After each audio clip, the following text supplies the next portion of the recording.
অনেকদিন যাবৎ বাসায় মাংস রান্না করা হয় না, তারপরে কিন্তু ইদানিং দাওয়াত খেতেছি প্রতিদিন।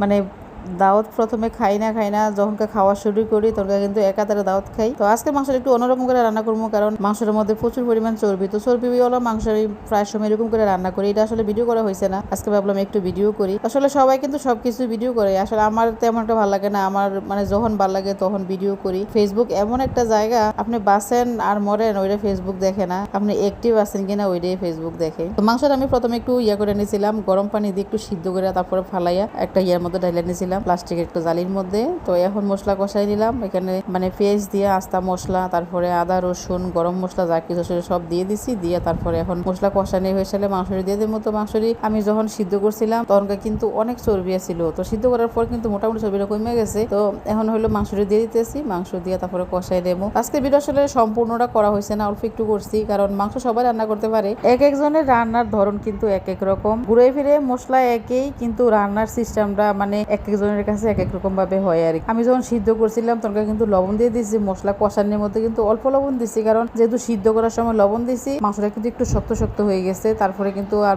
বেশি একটা মশলা ঢুকতেছে না। তো এই কারণেই কিন্তু আমি লবণ দিয়ে সিদ্ধ করছি, যাতে পরে লবণটা কম না হয় আর কি। তো লবণ দিয়ে সিদ্ধ করার পর কিন্তু সব মশলা দিয়ে তারপরে আমি কষাইতেছিলাম, তারপরেও তেলের পরিমাণটা বেশি হয়ে গেছে। তো আমার বাসায় যেহেতু হার্টের রুগী আছে, তো এই কারণে আমি মাঝে মাঝে এরকম করে মাংস রান্না করি, তাতে চর্বিটা একটু কম হয় আর কি। তো এখন আমার মশলা তারপরে হলো গরুর মাংস একসাথে কষানি হয়ে গেছে। এখন আমি দিয়ে দিলাম গরম পানি, আমি ওষুধের মধ্যে গরম পানি করে দিয়েছিলাম, কইরা তারপর পানি দিয়ে দিছি। তো বাকি ভিডিওটা আসলে করা হয়েছে না, আমি গোসল করতে গেছিলাম, এই কারণে আসলে করা হয়েছে না। তো পরে আমরা ভাত দিয়া প্রথমে খাইছিলাম, তারপরে খাইছিলাম হইলো পরোটা দিয়া।